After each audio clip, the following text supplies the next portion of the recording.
ओम नमो भगवते वासुदेवाय। जय श्रीकृष्ण। राधे राधे। শ্রীমদ্ ভগবত গীতা এমন একমাত্র গ্রন্থ যা মানুষকে বেঁচে থাকার জন্য সঠিক দিশা দেখায়। ভগবত গীতা জীবনে ধর্ম, কর্ম এবং প্রেমের পাঠ শেখায়। ভগবত গীতার জ্ঞান মানব জীবন এবং জীবনের পরবর্তী জীবনের জন্য উপযোগী মনে করা হয়। গীতা হল সম্পূর্ণ জীবন দর্শন, আর যে ব্যক্তি একে যথাযথভাবে অনুসরণ করতে পারে সেই ব্যক্তি সর্বশ্রেষ্ঠ হয়। ভগবত গীতায় মোট 18টি অধ্যায় এবং 700টি শ্লোক আছে, যা সবার পক্ষে প্রতিদিন পাঠ করা এবং উপলব্ধি করা সম্ভবপর হয় না। সেই জন্য আজকের অত্যন্ত গুরুত্বপূর্ণ এই ভিডিওতে আমরা ভগবত গীতার 111টি উপলব্ধি নিয়ে কথা বলবো, যেটা জানার পর আপনি শ্রীমদ্ ভগবত গীতার প্রকৃত অর্থ উপলব্ধি করতে পারবেন। তাই আপনি প্রতিদিন এই ভিডিওটি রাতে ঘুমানোর আগে বা সকালে ঘুম থেকে ওঠার পর শুনবেন। তাহলে চলুন এগোনো যাক পৃথিবীর সেই মহাজ্ঞানের ভাণ্ডারের দিকে, যা ভগবান শ্রীকৃষ্ণ স্বয়ং নিজের মুখে বলেছিলেন। শ্রীকৃষ্ণ বলেন, এই সংসার আমারই তৈরি মায়া দ্বারা আচ্ছন্ন। এই সংসার আমার দ্বারাই সৃষ্টি হয়েছে। আমি এই সংসারের পালনকর্তা, আবার আমি সব কিছুর বিনাশও করে থাকি। আমি অতীত, বর্তমান এবং ভবিষ্যতের সকল প্রাণীকে জানি, কিন্তু বাস্তবে আমাকে কেউই জানতে পারে না। ভগবান বলেন, যেমন প্রকাশের জ্যোতি অন্ধকারেও ঝলমল করে, একই রকমভাবে সত্যও ঝলমল করে। এই জন্য মনুষ্যকে সর্বদা সত্যের পথেই থাকা উচিত। মৃত্যু হলো একটি অটল সত্য, যাকে কখনোই পরিবর্তন করা সম্ভব নয়। যখন থেকে এই সংসারে নির্মাণ হয়েছে তখন থেকেই জন্ম ও মৃত্যুর চক্র ঘুরে চলেছে। যেভাবে মনুষ্য তার পুরাতন বস্ত্র পরিত্যাগ করে নতুন বস্ত্র পরিধান করে, একই রকমভাবে আত্মাও পুরাতন জীর্ণ শরীর পরিত্যাগ করে নতুন শরীর ধারণ করে। এটাই হলো প্রকৃতির নিয়ম। এই কঠিন সত্যকে মেনে নিয়ে ভয়মুক্ত হয়ে বর্তমানেই বাঁচা উচিত। যারা প্রকৃত জ্ঞানী ব্যক্তি, তারা না তো মৃত ব্যক্তির জন্য শোক করেন, না তো তাদের জন্য শোক করেন যারা জীবিত আছেন, কারণ তিনি জানেন যে মারা গেছে সে আবার জন্ম নেবে, আর যে জীবিত আছে সেও একদিন নিশ্চয়ই মারা যাবে। ভগবান শ্রীকৃষ্ণ বলেন, মনের শান্তির থেকে বড় সম্পদ এই পৃথিবীতে আর কোনো কিছুই নেই। যে ব্যক্তি নিজের মনকে শান্ত রাখতে শিখে গেছে, তার থেকে বড় ধনী এই সংসারে আর কোথাও নেই। সময় কখনো মানুষের তৈরি পথে চলে না, মানুষকেই সময়ের তৈরি পথে চলতে হয়। একেই তো নিয়তি বলে। জীবন তখন কঠিন মনে হয় যখন আমরা নিজেকে পরিবর্তন করার পরিবর্তে পরিস্থিতিকে পরিবর্তন করার চেষ্টা করি। কর্মই হলো সবথেকে বড় ধর্ম। ভগবান শ্রীকৃষ্ণ গীতায় অর্জুনকে উপদেশ দিতে গিয়ে বলেছেন, মনুষ্য কর্ম করার জন্যই পৃথিবীতে জন্ম নেয়, আর কর্ম না করে কেউ ক্ষণকালও থাকতে পারে না। পরিণামের কথা চিন্তা না করে মানুষকে নিজের কর্তব্য পালন করে যাওয়া উচিত। ক্রোধ মানুষকে নরকে টেনে নিয়ে যায়। ক্রোধ করার জন্য মানুষের মন অশান্ত হয়ে পড়ে, আবেগের বশবর্তী হয়ে তখন সে নিজেরই ক্ষতি করে। ভগবান শ্রীকৃষ্ণ বলেন, মনুষ্যকে ক্রোধ এড়িয়ে চলতে হবে। যতই রাগ হোক না কেন, নিজেকে নিয়ন্ত্রণ করার প্রচেষ্টা করতে হবে। এই সংসারে আজ যা তোমার আছে, গতকাল তা অন্য কারো ছিল, আগামীকাল তা অন্য কারো হয়ে যাবে। তুমি এই পৃথিবীতে খালি হাতেই এসেছো, আর তোমাকে খালি হাতেই এখান থেকে ফিরে যেতে হবে। মনের ওপর নিয়ন্ত্রণ রাখা অত্যন্ত জরুরি। মানুষের মন বায়ুর মতো চঞ্চল হয়ে থাকে। এই মনের জন্যই মানুষ কাম বাসনার প্রতি আকৃষ্ট হয়ে নিজের লক্ষ্য থেকে ভ্রষ্ট হয়ে যায়। যদি জীবনের সফলতা পেতে হয়, তাহলে মনের ওপর নিয়ন্ত্রণ পাওয়া খুবই জরুরি। মনকে নিজের বশে করতে পারলে মস্তিষ্কে শক্তি কেন্দ্রীভূত হয় এবং তার জন্য কাজে সফলতা পাওয়ার সম্ভাবনা বৃদ্ধি পায়। গীতা আমাদের শেখায়, যে ব্যক্তি নিজের মনের ওপর নিয়ন্ত্রণ লাভ করেছে, তার মনে অপ্রয়োজনীয় চিন্তাভাবনা এবং কামনা বাসনা প্রবেশ করতে পারে না। সে অকারণ ইচ্ছা থেকেও নিজেকে দূরে রাখতে পারে, আর তার সাথে ব্যক্তি নিজের লক্ষ্যকেও খুব সহজেই জয় করে নিতে পারে। নিজের মনের ভেতর থেকে খারাপ গুণগুলিকে পরিত্যাগ করার কথা বলা হয়েছে ভগবত গীতায়। বলা হয়েছে, দম্ভোদর্পোভিমানশ্চ ক্রোধ পারুষ্যমেব চ অজ্ঞানম যাভিজাতস্য পার্থ সম্পদমাসুরীম। অহংকার, রাগ, কঠোর বাণী এবং অজ্ঞানতা, এইসব থেকে মনুষ্যকে দূরে থাকা উচিত। সৎ গুণগুলিকে নিজের জীবনে ধারণ করা উচিত। এর ফলে জীবনে পরম শান্তির অনুভূতি হয়। শ্রীকৃষ্ণ আরও বললেন, ন হি জ্ঞানেন সদৃশং পবিত্রমিহ বিদ্যতে। অর্থাৎ এই সংসারে জ্ঞানের মতো পবিত্র আর কোনো কিছুই হতে পারে না। শ্রদ্ধাবান লভতে জ্ঞানম, অর্থাৎ জ্ঞানের প্রতি জিজ্ঞাসা থাকলেই জ্ঞান লাভ করা যায়। জ্ঞানম লব্ধা পরাং শান্তিম অচিরেনাধিগচ্ছতি। জীবনে শান্তি লাভ করার জন্য সাধনা নয়, বরং জ্ঞানের প্রয়োজন হয়। তিনি সমগ্র মানবজাতিকে উদ্দেশ্য করে অর্জুনকে বলেছিলেন, যদি মনকে বশে না করতে পারো তাহলে সেই মন তোমার চরম শত্রু হয়ে উঠবে। সদা সন্দেহকারী ব্যক্তি না তো এই জীবনে শান্তি পায়, না তো অন্য জীবনে। আর সেজন্যই তুমি সন্দেহের প্রবণতা থেকে দূরে থাকো। অধিক সন্দেহ করলে মনের সমস্ত শান্তি নষ্ট হয়ে যায়, আর ব্যক্তি ভ্রমের বশবর্তী হয়ে আপনজনদের সঙ্গে সব সম্পর্ক নষ্ট করে ফেলে। শরীরের সৌন্দর্য মনকে আকর্ষিত করে, কিন্তু স্বভাবের সৌন্দর্য হৃদয়কে আকর্ষণ করে। সেই জন্যই মনুষ্যের স্বভাব সর্বদা নির্মল হওয়া উচিত। কে কি করছে, কেন করছে এবং কিভাবে করছে, এসব থেকে যত দূরে থাকবে ততই তুমি সুখে থাকবে। জীবনে আমরা কতটা ঠিক এবং কতটা ভুল এটা মাত্র দুজনই জানে। একজন হলেন পরমাত্মা এবং দ্বিতীয়জন হল আমাদের অন্তরাত্মা।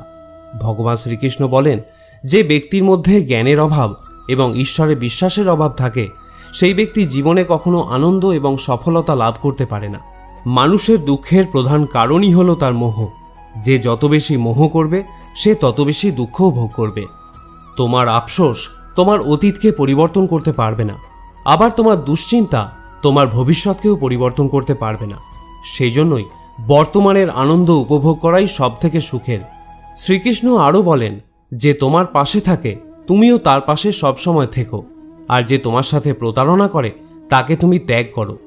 যে স্থানে তোমার কোনো সম্মান নেই সেখানে কখনোই যাওয়া উচিত নয়, কারণ এটা করলে লোক তোমাকে বোকা এবং দুর্বল ভাববে। ক্রোধোদ্ভবতি সম্মোহ, স্মৃতিভ্রংশ বুদ্ধির নাশ, বুদ্ধি নাশত্ব প্রাণস্বতী। গীতার এই শ্লোকটি বলে, যে কোনো কাজের সাফল্যের জন্য মনের প্রশান্তির প্রয়োজন হয়। ভগবান শ্রীকৃষ্ণ বলেন, রাগ বুদ্ধিকে ধ্বংস করে ব্যক্তিকে মূর্খ করে তোলে। একজন মূর্খ ব্যক্তি নিজেকে ধ্বংস করে। এমতাবস্থায় যে কোনো কাজের সফলতার জন্য ক্রোধ ত্যাগ করা অতি আবশ্যক। যদি সফল হতে চাও তাহলে ভয়কে জয় করো। অর্জুন যখন কৌরবদের বিরুদ্ধে যুদ্ধ করতে রাজি হলেন না, তখন ভগবান শ্রীকৃষ্ণ তাকে বললেন, হত বৈ প্রপয়সী স্বর্গম জিত্বা বভক্ষসে মহিমা তস্মাৎ উত্তিষ্ঠা কৌন্তেয়া যুদ্ধয়া কৃতনিশ্চয়। হে অর্জুন, তুমি নির্ভয়ে যুদ্ধ করো। নিহত হলে স্বর্গ পাবে আর জিতলে পৃথিবী শাসন করবে। তাই যে কোনো কাজে সফলতা পেতে হলে মন থেকে ভয়কে দূর করতে হবে। কর্মফল নিয়ে পরমেশ্বর ভগবান গীতায় বলেছেন, কর্মণ্যেবাধিকারস্তে মা ফলেষু কদাচনা। গীতার এই শ্লোকে ফলের আকাঙ্ক্ষা ব্যতীত কর্মের আদি ক্ষেত্রের ওপর জোর দেওয়া হয়েছে। আপনি যদি কোনো কাজে সাফল্য চান তবে কর্মে মনোযোগ দিন, তবেই আপনি বিভ্রান্তি ছাড়া কর্ম করতে সক্ষম হবেন। গীতায় বলা হয়েছে, ফল কামনা করে কর্ম করলে কর্মের দিকে কম আর ফলের দিকেই বেশি মনোযোগ থাকে। যতক্ষণ না তুমি নিজের কাছে হেরে যাচ্ছ ততক্ষণ এই পৃথিবীর কেউ তোমাকে হারাতে পারবে না। দুর্বল তুমি নয়, দুর্বল তোমার সময়, আর সময় প্রত্যেকের পরিবর্তন হয়। তুমি শুধু নিজের কর্ম করতে থাকো। যে কখনো জীবনের সংকটে পড়েনি সে কখনো নিজের শক্তির সম্পর্কে জানতে পারে না। যে অন্যের দুঃখকে অনুভব করতে পারে, যার মনে দয়া আছে, যারা মন থেকে শুদ্ধ, সে এই পৃথিবীর জন্ম মৃত্যু চক্র থেকে মুক্ত হয়ে যায়। ভগবদ গীতার একটি বড় শিক্ষা হলো এই, যে কাউকে কিছু দিয়ে কখনো অহংকার করা উচিত নয়। কে বলতে পারে তুমি তাকে সেটা দিচ্ছ নাকি পূর্বজন্মের ঋণ পরিশোধ করছো? যেসব ব্যক্তিরা অহংকারী হয় তাদের বংশ, বৈভব এবং প্রতিষ্ঠা তিনটেই চলে যায়। যদি বিশ্বাস না হয় তাহলে রাবণ, কৌরব এবং কংসকে দেখো, যারা অতিরিক্ত অহংকারের কারণে নিজেদেরকেই ধ্বংস করেছিল। যদি কাউকে বিশ্বাস করতে হয় তাহলে তার কথায় নয়, তার ব্যবহার দেখো। অতিরিক্ত রাগের সময় কিছুটা চুপ থাকলে এবং ভুলের সময় কিছুটা মাথা নত করলে জীবন আরও সহজ হয়ে ওঠে। ভগবান বলেন, যে ব্যক্তি আমাকে জেনে যায় সে এই কষ্টে ভরা পৃথিবীর জন্ম মৃত্যুর চক্র থেকে মুক্তি পেয়ে যায়। যে ব্যক্তি ভগবদ্গীতা পড়ে এবং তাকে অনুসরণ করে তার জীবন থেকে সমস্ত দুষ্কর্মের প্রভাব নষ্ট হয়ে যায়। যা তোমার ভাগ্যে আছে তা দৌড়ে তোমার কাছে আসবে, আর যা তোমার ভাগ্যে নেই তা এসেও আবার চলে যাবে। ঝড় যেমন নদীতে থাকা নৌকোকে পথভ্রষ্ট করে দেয়, সেরকমই বাসনা মানুষের বুদ্ধিকে ভ্রষ্ট করে দেয়। যে মানুষ সুখ দুঃখে মান অপমানে শান্ত থাকতে পারে সেই মানুষ আমার অতি প্রিয়। বুদ্ধিমান ব্যক্তি যখন সম্বন্ধ রাখা বন্ধ করে দেয় তখন বুঝে নেওয়া উচিত যে তার আত্মসম্মানে কোথাও না কোথাও আঘাত লেগেছে। প্রেম সর্বদা ক্ষমা চাইতে পছন্দ করে, কিন্তু অহংকার ক্ষমা চাওয়াতে পছন্দ করে। ভগবান শ্রীকৃষ্ণ বলেন, তোমার নাম নয়, কর্মই তোমার আসল পরিচয়। তার কারণ এক নামের হাজার মানুষ আছে, তাদের নাম এক হলেও কর্ম ভিন্ন হয়, আর সেটাই তাদের আসল পরিচয়। হাজারটা ভালো কথার মধ্যেও লোক তোমার খারাপ কথাটাকেই মনে রাখবে, তাই লোক কি বলছে তাতে মনোযোগ দিও না। যতটা সম্ভব নিশ্চুপ থাকাই শ্রেয়, কারণ মানুষের পাপের জন্ম তার মুখের কথা থেকেই প্রথম শুরু হয়।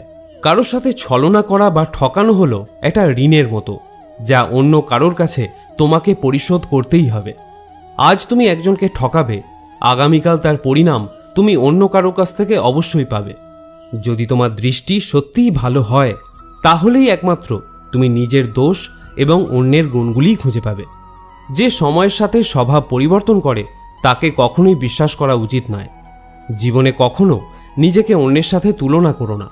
তুমি যেমনই হও সেটাই সর্বশ্রেষ্ঠ।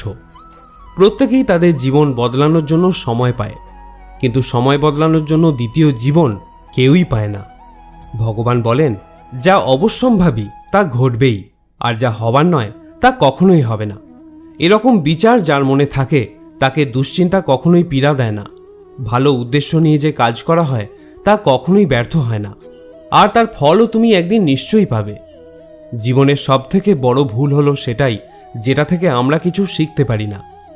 আজ তুমি যে কাজ করছো তার ফল তুমি ভবিষ্যতে নিশ্চিত পাবে, আর আজ তুমি যা পেয়েছো তা তোমারই দ্বারা করা তোমার অতীতের কর্মের ফল। শ্রীকৃষ্ণ বলেন, যে মানুষ শ্রদ্ধা ভক্তির সঙ্গে আমার উপাসনা করে আমি তাকে সেই সব কিছু দিয়ে থাকি যা তার কাছে নেই, আর তার কাছে যা থাকে আমি তা রক্ষাও করি। কাকে কি আর কতটা বলতে হবে যদি তুমি শিখে নাও তাহলে তোমার জীবন সার্থক হয়ে যাবে। যদি জীবনে কখনো সুযোগ পাও তাহলে স্বার্থ ত্যাগ করে সাহায্য করে দিও, কিন্তু কখনোই স্বার্থপর হয়ে এড়িয়ে যেও না। ধর্ম দ্বারা পরিপূর্ণ হৃদয় সর্বদা ধর্মের পরামর্শ দেয়, আর অধর্ম দ্বারা পরিপূর্ণ হৃদয় সর্বদা অধর্মের পরামর্শ দেয়। মানুষ এই জন্য দুঃখী নয় যে সে ঈশ্বরের অস্তিত্বকে বিশ্বাস করে না, মানুষ এই জন্য দুঃখী কারণ সে ঈশ্বরের জ্ঞানকে বিশ্বাস করে না। সময় এলে সব কিছুই পাওয়া যায়, সময়ের আগে কোনো কিছু পাওয়ার ইচ্ছাই দুঃখের প্রধান কারণ হয়ে দাঁড়ায়। যারা প্রেমকে জঘন্য বলেন তারা মূর্খ। এই জগৎ প্রেম দিয়েই তৈরি হয়েছে, প্রেমই হলো এই জগতের মেরুদণ্ড। মনুষ্য তার বিশ্বাস এবং চিন্তাভাবনা দ্বারাই তৈরি হয়। যার মনের চিন্তাভাবনা যেমন হয় সেই মানুষ সেরকমই তৈরি হয়। এই সংসারে ভাগ্যের থেকে বেশি এবং সময়ের থেকে আগে না তো কেউ কিছু পেয়েছে আর না কখনো পাবে। মুখ থেকে বেরোনো কথার মধ্যে সংযম থাকা অত্যন্ত জরুরি, কারণ মুখের কথা একজনকে যা আঘাত দিতে পারে সেই আঘাতের ক্ষত কোনোদিন পূরণ করা যায় না। শ্রীকৃষ্ণ বলেন, ধর্মের জন্য লড়াই করতে শেখো, অধর্মের শত্রু হতে শেখো, এবং যারা তোমার আপন তাদের জন্য ত্যাগ করতে শেখো। সত্য সর্বদা জলে ভাসমান তেলের মতো হয়। তুমি যতই মিথ্যার জল ঢালো সত্য সর্বদা ওপরেই থাকবে। জীবনের একটি অমূল্য শিক্ষা, খুব আনন্দের সময় কারোর কাছে কোনো প্রতিজ্ঞা করো না, খুব রাগের সময় কাউকে উত্তর দিও না, আবার যখন খুব দুঃখ হবে তখন কোনো সিদ্ধান্ত নিও না। যদি কোনো মনুষ্য সমগ্র জগৎকে জেনে যায়, সমগ্র সংসারকে জেনে যায়, কিন্তু সে নিজেকে না জানতে পারে, তাহলেও সেই মানুষ নির্বোধ থেকে যায়। যদি কেউ তোমাকে প্রত্যাখ্যান করে তাহলে দুঃখ করো না, কারণ বাস্তবে সে তোমার মূল্য বোঝেনি। যে সম্পর্ক তোমাকে কাঁদিয়ে দেয় সেই সম্পর্কে থেকে গভীর সম্পর্ক আর কোনো কিছুই হয় না, আর যে সম্পর্ক তোমাকে কাঁদার জন্য ছেড়ে দেয় তার থেকে দুর্বল আর কোনো সম্পর্ক হয় না। সর্বদা শান্ত থাকতে শেখো, তাহলেই তুমি নিজেকে মজবুত অনুভব করবে। উত্তপ্ত লোহাকে গরম অবস্থায় যে কোনো রূপে পরিবর্তন করা যায়, কিন্তু ঠান্ডা হয়ে গেলে সেই লোহাই অনেক বেশি মজবুত হয়ে যায়। কোনো রকম দুঃখ কষ্টের মধ্যে তোমাকে এই 7টি গুণ বাঁচাবে: তোমার জ্ঞান, তোমার বিনম্রতা, তোমার বুদ্ধি, তোমার ভিতরের সাহস, তোমার ভালো কর্ম, সত্য কথা বলার অভ্যাস এবং ঈশ্বরে বিশ্বাস। যখন কঠিন সময় আসে তখন ব্যক্তি একা হয়ে যায়, কিন্তু এটাও সত্য যে সেই কঠিন সময় ব্যক্তিকে আরও মজবুত করে দেয়। যে তোমাকে সম্মান দেয় তাকেও তুমি সম্মান দাও। কারো সামর্থ্য দেখে তার সামনে মাথা ঝোঁকানো ভীরুতার লক্ষণ। তোমার সামনে যত বড় কঠিন পরিস্থিতি এসে পড়ুক না কেন, একটা কাজ করবে, নিজের সব কিছু ভগবানকে সমর্পণ করে দাও। ভগবানের ওপর বিশ্বাস সেই ছোট্ট শিশুর মতো করো, যাকে হাওয়াতে ছুঁড়ে দিলেও সে হাসতে থাকে। সে ভয় পায় না, কারণ সে জানে যে তুমি তাকে নিচে ফেলে দেবে না। ভগবান শ্রীকৃষ্ণ বলেন, তুমি মন ছোট করো না। যদি আপনজন তোমার থেকে মুখ ফিরিয়েও নেয়, আমি তোমার সাথে সবসময় থাকব। কারোর সামনে এতটাও ঝোঁকা উচিত নয় যে সে তোমাকে নিচু শ্রেণীর লোক ভাবতে শুরু করে। মনুষ্য সর্বদা তার ভাগ্যকে দোষারোপ করে, এটা জেনেও যে ভাগ্যের থেকেও বড় হলো তার কর্ম, যেটা তার নিজের হাতেই রয়েছে। একজন জ্ঞানী ব্যক্তি হলো সেই যে অন্যকে দেখে এবং তার থেকে শিক্ষা লাভ করে, কিন্তু তাকে কখনো ঈর্ষা করে না। এই পৃথিবীতে কেউ কারোর আপন হয় না। মৃতদেহকে শ্মশানে নিয়ে যাওয়ার পর আপনজনরাই জিজ্ঞাসা করে, আর কতক্ষণ সময় লাগবে। জীবনে দুঃখ পাওয়াও জরুরি, না হলে সুখের গুরুত্ব অনুভব করা যায় না। এই পৃথিবীতে একমাত্র মাতা এবং পিতাই হলেন দুজন ব্যক্তি যারা সর্বদা চান যেন তার সন্তান তাদের থেকে উন্নতি করে। সময়, বন্ধু এবং সম্পর্ক হলো এই তিন জিনিস যা আমরা বিনামূল্যে পাই, কিন্তু এদের মূল্য আমরা তখন বুঝতে পারি যখন কোনো একটি আমাদের জীবন থেকে হারিয়ে যায়।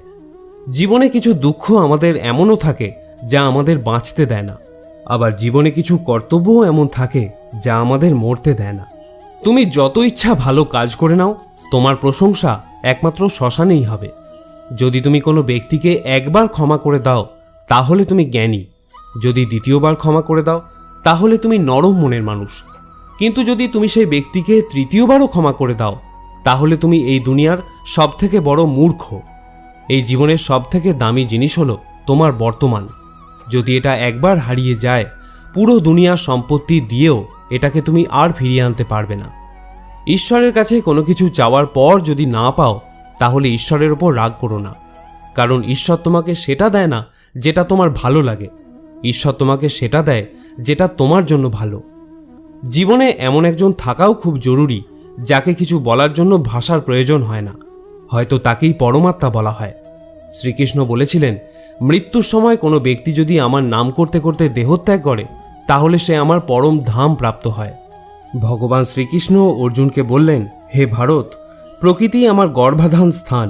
আমি প্রকৃতিতে গর্ভাধান করি, আর তা থেকেই সর্বভূতের উৎপত্তি হয়। মানুষ, দেবতা ও অন্যান্য জনিতে যে সকল শরীর উৎপন্ন হয়, আমি তাদের পিতা এবং প্রকৃতি হলেন তাদের মাতা। হে মহাবাহ, সত্য, রজ এবং তম এই তিন গুণ দেহ মধ্যে আত্মাকে আবদ্ধ করে রাখে। এর মধ্যে সত্যগুণ হল নির্মল ও নির্দোষ। এই সত্যগুণ আত্মাকে সুখ ও জ্ঞানের সঙ্গ দিয়ে আবদ্ধ করে রাখে। রজগুণ আত্মাকে রাগ, তৃষ্ণা, আসক্তি প্রভৃতি কর্মাশক্তি দ্বারা আবদ্ধ রাখে। আর তমগুণ হল জীবের ভ্রান্তি ও অজ্ঞানতার কারণ।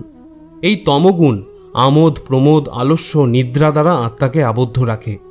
যখনই সকল ইন্দ্রিয় দ্বারে জ্ঞানের প্রকাশ হয় বা নির্মল জ্ঞান উৎপন্ন হয়, তখন বুঝবে সত্যগুণ বৃদ্ধি পেয়েছে। যখন লোভ লালসা প্রকাশিত হয়, তখন বুঝবে রজগুণ বৃদ্ধি পেয়েছে। আর যখন মোহ ঘিরে আসে, বুদ্ধি বিপর্যয় ঘটে এবং কর্তব্যে অনীহা আসে, তখন বুঝবে তমগুণ প্রাধান্য পেয়েছে। সত্যগুণ প্রাপ্ত অবস্থায় যদি জীব দেহত্যাগ করে, তবে সে স্বর্গলোক প্রাপ্ত হয়। যদি রজগুণ থাকা অবস্থায় দেহত্যাগ করে, তবে পরজন্মে কর্মী হয়ে মনুষ্য যোনিতে জন্মগ্রহণ করে। আর যদি তমগুণ অবস্থায় দেহত্যাগ করে, তবে বোকা, পাগল অথবা অবিবেকী হয়ে এই জাতীয় বিভিন্ন যোনিতে জন্মগ্রহণ করে। হে অর্জুন, আমি অব্যক্ত রূপে সমস্ত জগৎ ব্যাপিয়ে আছি। সমস্ত জীব সকল আমাতেই অবস্থিত, কিন্তু আমি তাহাতে নই। যেমন আয়নাতে তুমি নিজের প্রতিবিম্ব দেখতে পাও, অর্থাৎ তুমি আয়নার মধ্যেই আছো, কিন্তু আয়না তোমার মধ্যে নেই। হে কৌন্তেয়, কল্পের শেষে সমস্ত জীব আমাতেই বিলীন হয়, আবার কল্পারম্ভে পুনরায় তারা আমার থেকেই নির্গত হয়। আমি নিজ প্রকৃতিকে নিজের বশে রেখে নিজ নিজ কর্ম নিমিত্তে স্বভাব অনুযায়ী জীবগণকে বারবার সৃষ্টি করে থাকি। আমার অধিষ্ঠানের জন্যই এই জগৎ প্রসব হয়, এই জন্যই জগৎ বারবার উৎপন্ন হয়। হে কৌন্তেয়, যারা অন্য দেবতায় ভক্তিযুক্ত হয়ে পূজা করে, তারাও আমাকেই পূজা করে, কিন্তু তারা শাস্ত্রবিধি অমান্য করে। আমি সর্বযজ্ঞের ফলদাতা ও ভোক্তা এই তত্ত্ব জানে না বলেই তারা পুনরায় সংসারে পতিত হয়। যারা দেবগণের পূজা করেন তারা দেবলোক, যারা পিতৃগণের পূজা করেন তারা পিতৃলোক, যারা যক্ষ রক্ষাদিগের পূজা করেন তারা ভূতলোক প্রাপ্ত হন, কিন্তু যারা আমার ভজনা করেন তারা আমাকেই প্রাপ্ত হন। যিনি আমাকে পত্র, পুষ্প, ফল, জল ইত্যাদি ভক্তিপূর্বক দান করেন, আমি সেই ভক্তের উপহার গ্রহণ করে থাকি। বিষয় চিন্তা করতে করতে মানুষের তাতে আসক্তি জন্মায়। আসক্তি থেকে কামনা, কামনা থেকে ক্রোধ, ক্রোধ থেকে মোহ, মোহ থেকে স্মৃতিভ্রংশ, স্মৃতিভ্রংশ থেকে বুদ্ধিনাশ, আর বুদ্ধিনাশ হলেই বিনাশ ঘটে। কিন্তু যার ইন্দ্রিয় প্রসন্ন চিত্ত এবং বুদ্ধি ঈশ্বরে স্থিত, তিনি অমৃত লাভ করেন। আর যিনি অযুক্ত, যার চিত্ত ঈশ্বরে সমাহিত নয়, তার আত্মা বিষয়ক বুদ্ধিও হয় না। যার আত্মা বিষয়ক বুদ্ধি চিন্তা নেই, তার শান্তিও নেই। আর যার শান্তি নেই, তার সুখ কোথায়? আমাদের মন সকল ইন্দ্রিয়কে পরিচালনা করে। যখন ইন্দ্রিয় সকল মনের অধীন এবং প্রজ্ঞাবান, যার ইন্দ্রিয় সকল বিষয় থেকে নিবৃত হয়েছে, তার প্রজ্ঞা প্রতিষ্ঠিত হয়েছে বলে জানবে। যেমন নদীর জল সমুদ্রে প্রবেশ করে বিলীন হয়ে যায়, তেমনি আত্মাবান ব্যক্তিতে বিষয় সকল প্রবেশ করলেও তাতে চিত্ত বিক্ষিপ্ত না হয়ে স্থির থাকে। এইরূপ স্থির আত্মাবান ব্যক্তি শান্তি লাভ করে। কিন্তু যিনি ভোগ কামনা করেন, তিনি শান্তি পান না। যে ব্যক্তি সমস্ত কামনা ত্যাগ করে নিষ্প্রিয় হয়ে বিচরণ করেন, যিনি মমতাশূন্য এবং অহংকার শূন্য, তিনিই শান্তিপ্রাপ্ত হন। হে পার্থ, এই স্থিতিপ্রজ্ঞ অবস্থাই হল ব্রাহ্মী স্থিতি। এই অবস্থা প্রাপ্ত হলেই জীবের আর মোহ থাকে না। মৃত্যুকালেও এই অবস্থা বিদ্যমান থাকায় তিনি ব্রহ্মে লীন হন, অর্থাৎ তিনি মোক্ষ লাভ করেন। তৃতীয় অধ্যায়ে অর্জুনের প্রশ্নের উত্তরে শ্রী ভগবান কর্মযোগের অবতারণা করেছেন। এখানেও নিষ্কাম কর্মের উপায়রূপে প্রথমে আত্মাতে সন্তুষ্ট, আত্মারাম জ্ঞানীর ভাবানুযায়ী ফলাশক্তি বর্জন করে কর্ম করার উপদেশ দিলেন। তারপর অহংকার বর্জিত নির্লিপ্ত বুদ্ধিতে কর্ম করার উপদেশ দিলেন।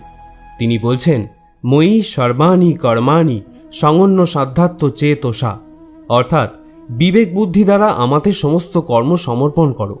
এখানেও শ্রী ভগবান কর্মযোগের সহজ পন্থা স্পষ্ট করে নির্দেশ করে দিচ্ছেন। ঈশ্বরের সমস্ত কর্ম সমর্পণ করতে হবে আমাদের, তাহলে সেই কর্মের ফল আর আমাদের ওপর বর্তাবে না। ঈশ্বর তার অনন্ত কৃপাগুণে আমাদের সমস্ত কর্মভোগ কাটিয়ে মোক্ষের অধিকারী করে দেবেন। এরপর চতুর্থ অধ্যায়ে ভগবান তার করুণার পরাকাষ্ঠা প্রকাশ করে প্রতিজ্ঞা করছেন, যে যথা মাং প্রপদ্যন্তে তাঙস তথৈব ভজামহম, অর্থাৎ যে যেখানে যেভাবে যে অবস্থায় আমার শরণ নেয়, তাকে সেইখানে সেইভাবে সেই অবস্থায় আমি অনুগ্রহ করে থাকি। যে বিষয় কামনা করে তাকে আমি কাম্য বস্তু প্রদান করে থাকি। যে মোক্ষ কামনা করে তাকে আমি মোক্ষ ফল প্রদান করি। যে ভক্তি প্রার্থনা করে তাকে আমি ভক্তি প্রদান করি। ভগবান শ্রীকৃষ্ণ দেহের সঙ্গে আত্মার সম্পর্ককে খুব সুন্দরভাবে ভগবদ্ গীতায় তুলে ধরেছেন। জীবের মূল সত্তা কি, দেহের সাথেই বা আত্মার সম্পর্ক কি, আত্মার স্বরূপ কি, এই সকল জটিল বিষয়বস্তু খুব সূক্ষ্মাতিসূক্ষ্মভাবে ভগবান শ্রীকৃষ্ণ গীতায় তুলে ধরেছেন আমাদের মূল সত্তাকে অবগত করার মানসে। প্রথমেই আত্মার স্বরূপ সম্পর্কে ভগবান ধারণা দিচ্ছেন, অন্তবন্তু ইমে দেহা নিত্য শক্তা শরীরিণ অনাসীন প্রমেয়স্য তস্মাৎ যুদ্ধস্য ভারত। আত্মা যে দেহকে আশ্রয় করে অবস্থান করেন, সেই দেহ নশ্বর বলে কথিত হয়েছে, কিন্তু আত্মা হলো অবিনশ্বর। তাহলে এখন এই প্রশ্নের উত্তর খুঁজতে হবে যে আমি আসলে কে? দেহটা যদি নশ্বরই হয়, তাহলে তো তার ধ্বংস অনিবার্য। তাহলে আমি ধ্বংস হয়ে গেলে কর্মফলের ভোগটা কার? এই প্রশ্নের উত্তরটা কিন্তু ভগবানের এই শ্লোকে স্পষ্টভাবেই প্রতীয়মান হয়। দেহটা যেহেতু নশ্বর, তাই এই দেহটা আমি নই। যেহেতু আত্মা অবিনশ্বর ও নিত্য, তাই আত্মাটাই হচ্ছে আমি। আমার মূল সত্তা হলো আমি এক আত্মা, যে একটি দেহকে আশ্রয় করে আছি। দেহটা আত্মার একটি আবরণ মাত্র, যেটা ভগবান আরও স্পষ্ট করে বলেছেন, বাসাংশী জীর্ণানি যথা বিহায় নবানি গৃহ্ণাতি নরপরাণি তথা শরীরানি বিহায় জীর্ণান্ন ন্যান্নি সংজাতি নবানি দেহি। যেরকম মনুষ্য তার পুরাতন বস্ত্রগুলি ত্যাগ করে নতুন বস্ত্র ধারণ করে, সেইরূপ জীবাত্মাও পুরাতন শরীর ত্যাগ করে নতুন দেহ ধারণ করে। বর্তমানে আমি এই দেহকে আশ্রয় করে আছি, আবার কোনো এক সময় পুরাতন বস্ত্রের মতোই এই দেহকে পরিত্যাগ করে কর্মফল অনুযায়ী নতুন একটি দেহ আমি ধারণ করব। এটাই হলো প্রকৃতির বিধান। এখানে কিন্তু ভগবান আমাদের জীবাত্মা বলে সম্বোধন করেছেন। এর মানে হলো আমি হলাম আত্মা, তবে জীবাত্মা। আর পরমেশ্বর ভগবান যেহেতু সর্বভূতে অবস্থান করেন, তাই তিনি হলেন পরমাত্মা। যেহেতু আমার জন্ম হয়েছে তাই আমার মৃত্যু অবশ্যম্ভাবী, কিন্তু জন্ম ও মৃত্যু কোনো সৃষ্টি বা বিনাশ নয়। গীতার ভাষায় এটা দেহ পরিবর্তন করার একটা নিয়ম মাত্র। জাতস্য হি ধ্রুব মৃত্যু ধ্রুবম জন্ম মৃতস্য চ তস্মাৎ পরিহার্য অর্থে নতম সচিতুম অর্হসি। যার জন্ম হয়েছে তার মৃত্যু নিশ্চিত, আবার যার মৃত্যু হয়েছে তার জন্ম হওয়াও নিশ্চিত। সুতরাং যা অবশ্যম্ভাবী তার জন্য আমাদের শোক করা উচিত নয়। এটি হলো ভগবদ্ গীতার সবথেকে বড় উপলব্ধি। যারা এই শরীরকে সর্বস্ব বলে মনে করেন তারাই কেবল দুঃখ ভোগ করেন, কিন্তু যারা জানেন এই শরীরটা আমি নই, আমি জীবাত্মা, আমার বিনাশ নেই, তারা কখনো কোনো কষ্টে ব্যথিত হন না বা অধিক আনন্দে প্রভাবিতও হন না। আমাদের জীবনের সবথেকে কটু সত্য হলো এটি যে আমরা সর্বদা সুখের জন্য চেষ্টা করি কিন্তু আমরা দুঃখ পাই। আমরা প্রেম কামনা করি কিন্তু আমরা হতাশার সাথে মিলিত হই। আমরা জীবন কামনা করি কিন্তু আমরা জানি যে আমরা প্রত্যেক মুহূর্তে মৃত্যুর দিকে এগিয়ে যাচ্ছি। প্রত্যেক ব্যক্তি সুখ লাভের জন্য ফলপ্রসূ কাজে নিয়োজিত থাকে কিন্তু তৃপ্তি পায় না। পরিবর্তে এই ক্রিয়াকলাপগুলি কেবল দুঃখকে আরও বাড়িয়েই তোলে। ফলে এই পৃথিবীতে কার্যত সবাই অসুখী। কেউ কেউ নিজের শরীর ও মনের দুঃখে ভোগে, অন্যরা তাদের পরিবারের সদস্য এবং আত্মীয়দের দ্বারা যন্ত্রণা প্রাপ্ত হয়। কেউ কেউ ধনসম্পদের অভাব এবং জীবনের প্রয়োজনীয় জিনিসপত্রের ঘাটতিতে ভুগছেন। বস্তুগত মানসিকতার লোকেরা জানে যে তারা অসুখী, কিন্তু তারা মনে করে যে তাদের সামনে থাকা অন্যরা সবাই সুখী এবং তাই তারা বস্তুগত বৃদ্ধির জন্য ছুটতে থাকে। এই অন্ধ সাধনা চলে বহুকাল যাবৎ, তবুও সুখের দেখা নেই। এখন যদি মানুষ এটা বোঝে যে ফলপ্রসূ কাজে লিপ্ত হয়েও কেউ কখনো সুখ অর্জন করতে পারেনি, তাহলে তারা বুঝবে যে তারা যেদিকে ছুটছে তা বৃথা এবং অর্থহীন, এবং তখন তারা আধ্যাত্মিক জীবনের দিকে ফিরতে পারে। যাদের বুদ্ধি আধ্যাত্মিক জ্ঞানে স্থির হয়ে গেছে তারা বোঝে যে ভগবানই সবকিছুর পরম ভোগদাতা। ফলস্বরূপ তারা তাদের কর্মের ফলের প্রতি আসক্তি পরিত্যাগ করে, তার কাছে সমস্ত কিছু নিবেদন করে এবং তার করুণা হিসাবে যা আসে তা নির্মলভাবে গ্রহণ করে। এটি করার ফলে তাদের কর্মগুলি কর্মিক প্রতিক্রিয়া থেকে মুক্ত হয়ে যায়, যা একজনকে জীবন ও মৃত্যুর চক্রে আবদ্ধ করে। বন্ধুরা, আমি আশা করব এই ভগবত ভক্তির উপলব্ধিগুলি শুনে আপনি শান্তি লাভ করেছেন। সনাতন ধর্ম তথা ভগবদ্ গীতার প্রচারের নিমিত্ত এই ভিডিওটি আপনি আপনার আপনজনদের সাথে অবশ্যই শেয়ার করবেন, যাতে তারাও ভগবদ্ গীতার এই উপলব্ধিগুলি অনুধাবন করতে পারে, যা আমাদের সমাজের পক্ষে অত্যন্ত মঙ্গলজনক। ভগবদ্ গীতা প্রচারের এই প্রচেষ্টা যদি আপনার ভালো লাগে তাহলে অবশ্যই ভিডিওটিতে একটি লাইক করবেন এবং এরকম ধরনের নিত্য নতুন ভিডিও পাওয়ার জন্য চ্যানেলটিকে আজই সাবস্ক্রাইব করে রাখুন। সকলে ভালো থাকুন, সুস্থ থাকুন। জয় শ্রীকৃষ্ণ।